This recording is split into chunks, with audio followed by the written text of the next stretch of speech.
Hi, and Happy New Year!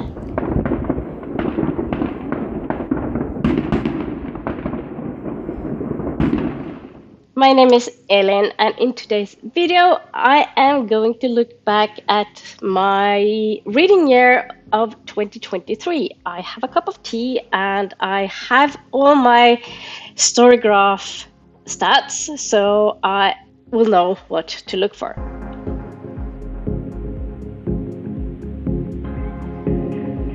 As usual, I set my goal to be 50 years, and I met that goal. I read 93 books. I'm super happy with that. That is 186% of my reading goal.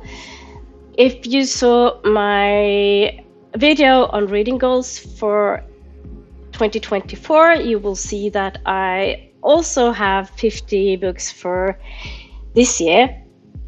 But I hope I will not read as many books as I did this year. At least that's my goal. I'm going to slow down. I will leave a link to my video as well as link it up here somewhere, I guess. And yeah, just look at the wrap up that my Storygraph has made already for me. So it says, congratulations on a brilliant reading year. You finished 93 books across 28,750 pages and 3.02 hours. I actually don't focus on page count. I don't really care how many pages I read. It's not important for me. For me, it's the number of books, kind of, but at the same time, it's not really about numbers. I think I strive to read good books and maybe try to read a bit every day. And by coincidence, it turns out that both my first book and last book of 2023 was by Alice Oseman. So I read Radio Silence, which I think was her debut book, if I remember correctly. So that was the first book that I read in 2023, and it's a novel. And then I read volume 5 of Heartstopper. That was my last read of 2023, and absolutely loved it. And I think that is probably also the reason why I never do my best reads of a year before the year is actually over, because you never know. You might come across a gem that you won't include in your best reads of a year at the very end of the year. And I'm not going to talk about that right now because I am planning on making a favorite of 2023 video. That being said, that was the first and last book of 2023, and I find it kind of funny that they were by the same author. I wasn't aware of this neither when I started the year, of course, and nor when I ended. It was just happened to be this way. And the reason I didn't read Heartstopper before that was that I didn't have it until I got home from Ireland. And here's like a mood map of my reader. Lighter books push the line up, and the darker books pull the line down. And it's a little bit wavy, and it's interesting to see that at the beginning of the year it was quite high up, and then you come towards autumn, and they're quite dark. Especially October and November, it's quite dark. That shouldn't be a surprise, especially October when I read a lot of horror.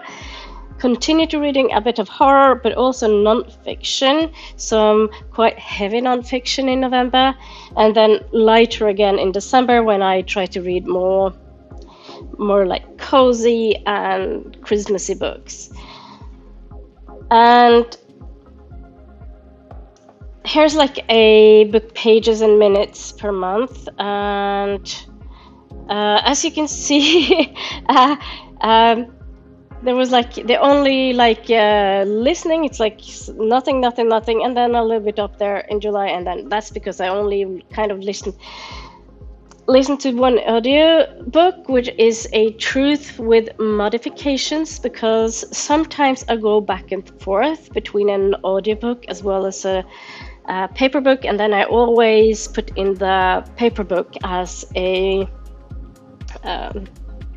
book in my story graph, because I try to read more paper books. And then the genres that you spent most time with, or that I spent most time with, which is not surprisingly LGBTQIA+, which is 35 books. Shouldn't be a surprise at all. And I read also 29 young adults. I would read more young adult previously, especially at the beginning of the year up until I started my new job. Then I cut down on the young adult, but before that it was like part of my job to read young adult. I also read a lot of fantasy. I read 22 fantasy books, 20 romance books, and there are some books that are like both fantasy and romance, or young adult and romance, and LGBTQIA+ and romance. So that's why the romance is higher than I would normally, or not normally have, but it's higher than, it might not be the main genre, but it still gives like a fairly high number. I only read 15 horror books. I don't know how many science fiction books, and it's kind of strange because science fiction tends to be my favorite genre, but I don't really read as much science fiction, even though it's like my favorite genre, and I don't know why. It just ends up that way. I think it's because I'm like an emotional, a little bit of a squirrel as well as a reader. So the longest book was 567 pages, and that must have been The First to Die at the End, it seems. And the shortest was The Fall of the House of Usher, an ebook that was 50 pages long, and it is a novella, so that is not a surprise either. And the average length of the books that I read was 307 pages, and it took me about 6 days to finish each book. And that is because some books takes longer and other books takes less time.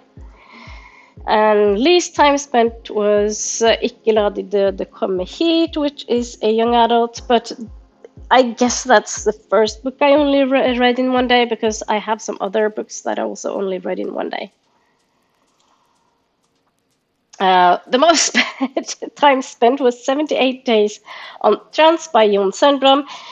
That was a book that I started and then I put it down. I didn't read it for a while, and then I went back and forth to it, but it was kind of the genre was not strange, but it's like a mix of fiction and non-fiction and poetry, and yeah, it's like a mix of genres. It's very experimental, and on the page here you can also see that the cover is blackened out.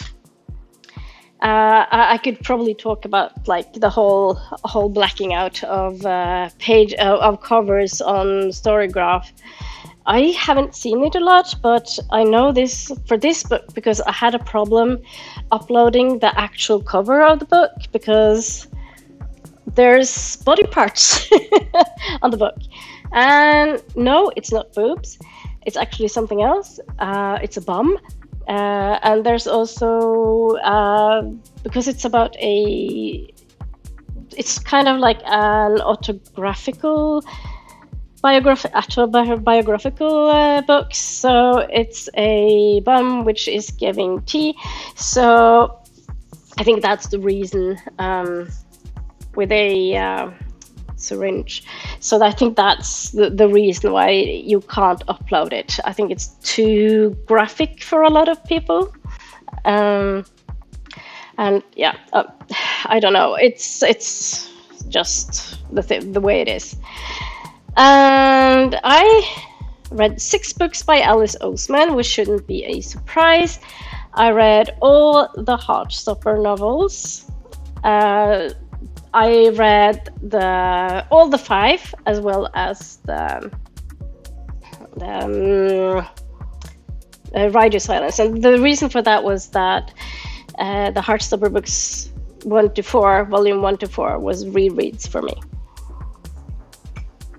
I read 3 Stephen King books, which I mostly read in October and November, as well as December. And then I read 3 Talia Hibbert books, which was a read-along challenge. And I have videos for all those 3 books. I'll try to remember to link them in the description. So I completed 1 read-along. It says I don't think that is correct, but I think it's the read-along that was on Storygraph. There was also like other read-alongs, and I guess that's why 1% of your 2023 reading was shared with friends. And some months are better than others. That is fair to say. And it says it was December with 4,240 pages. This is also a truth with modification, because there were books that I started that I finished in December. So I think that the whole page count is a bit iffy, because you might have like logged pages and some months, and then there might be books you haven't remembered. At least I'm not very good at remembering logging the pages that I read every day. I will try to remember this in January, because there's a pages reading challenge in January for Storygraph. And other Storygraph users and your 2023 reads. Yeah, I'm not going into that, but it's just like about like the highest rated and things like that. And then you explored the works of 54 new authors, including Jay Sheridan, Le Fanu, Catherine Blackwell, and Rosalind Breyer. And 37 of the books you read were part of a series. And I think that is also quite interesting. I think I will have a look at that. And you revisited a total of 6 books this year. I'm going to also look back at that. So let's start with the series. So Selvstrupen is the second book in the Vardarie series. And The Silver Throat is going to be the English title of this. The Iron Wolf is the English title of the first book, which is a Norwegian fantasy series. Absolutely loved it. This was such a good read. And then The Witness of the Dead is The Cemeteries of Amalo, Book 1. I'm just wondering what series this is.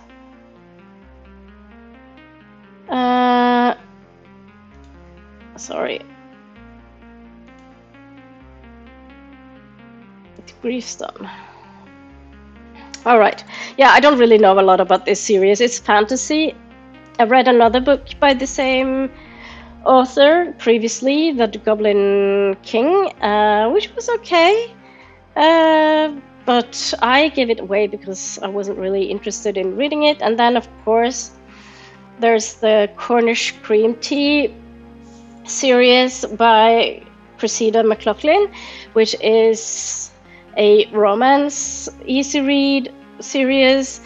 And this kind of books, this kind of romance books, which I find it interesting because today it's called romance. When I was reading this kind of books 10, 20 years ago, we actually called it chick lit. So I don't know why they changed the name of the type of book. Has the chick lit genre, has it disappeared? I don't know.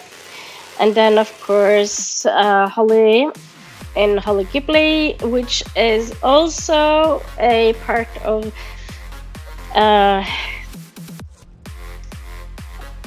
series. It's like The Outsiders. It's the first one in the series. But even though this is the series, there are other books that is kind of also the part of the series. And the Sunbirdology, I haven't read the second book, of course, because it's not out yet. I didn't know this was a series. Littenverse is the first book. There's also a Unicorn for a Day. Yeah. Then, of course, also Heartstopper and The Hate to Give. So, yeah. There are some series here, and some that I will probably read again or continue. Some I will not. We'll see. Yes, anyway. And then rereads. Of course, Eat, Pray, Love. Heartstopper, Pride and Prejudice. I don't remember how many times I read Pride and Prejudice. It's been several times. I'm probably going to reread books this year as well. And then 3 DNFs. And it's kind of surprising I didn't DNF more books, but I guess that's a good thing. I successfully completed 1 reading challenge. So yeah, and 23 at a glance. So I guess this is just like the covers of all the books that I read in 2023. So here's a lot of Norwegian. I kind of tended, when I worked with teens, as a young adult teen librarian, I did a lot of reading in bulk. And so these Ikke la de døde komme hit, hva jeg gjorde med pengene hvis dette var en film, og Lig by Nina Borge. This, and this are all Norwegian teens, young adults books. Radio Silence is kind of also relevant to this because they are translated to Norwegian. Heartstopper I basically read because I love them, and yeah. But it has been translated to Norwegian, as well as The Concrete Rose. The First to Die to the End is translated to Norwegian. More Heartstopper. Hate Press is a Norwegian teen young adult book. And then, yeah. And then I read some crime books for Easter. And yeah, a lot of different kinds of books. There's a lot of the books are also like just books I wanted to read, and then we get towards summer and I quit my previous book and I started reading more of the books I just wanted to read myself. And I guess Nothing But Black in Teeth was the audiobook that I listened to. And Verkligheten is the Swedish book I read. I'm surprised that this didn't... I'm going to go back here because I thought I would talk a little about, here's like all the genres. As you can see, I read a lot of different genres. And yeah, here's a bit about format. Print is 71 books. 21 ebooks, and 1 audiobook. And most read authors: Kaylin Barron was 2 books. Genevieve Gornichek is both of the books she's written. Absolutely fell in love with her books. Yeah. And here's a bit about languages. So last year I actually only read 1 book in Swedish, which is unusual for me because I try to read books in Swedish. So I am hoping to read more books in Swedish this year. But we'll see. I haven't really made any TBRs or anything like that. 21 books in Norwegian, and then 71 books in English. And I don't know how usual it is for people with a lab whose native language isn't English to read mostly in English, but I think it really depends on. I know Norwegians who don't read books in English, and fair enough, I don't have any problems with that. But I tend to read a lot in English because I prefer to read a book written in the original language if I can. And one of the things I've done last year, was to start learning French. And I did French in school, but it's a long time ago and I've forgotten most of it. Also, the whole way it was taught was not great. There's a whole story behind that, but I'm hoping to at least start trying to read picture books in French. So I tried to do that this year, but we'll see how far I get. And like, here's also the number of pages and stuff like that. So that's that. I am going to end this video here because I don't think a lot of people think all these hard stats are that interesting. I am hoping to do a favorite books of 2023. I don't know if I have enough books to make a least favorite books, but we'll see. But at least I will continue with my reading blogs, and also probably some reviews. I don't have a lot of plans yet. I'm going to kind of do it like on the fly, I guess. So that's that, and my next video will actually be a reading vlog from spending Christmas in Ireland, and that will be out shortly. And until then, I will see you in my next video. Bye.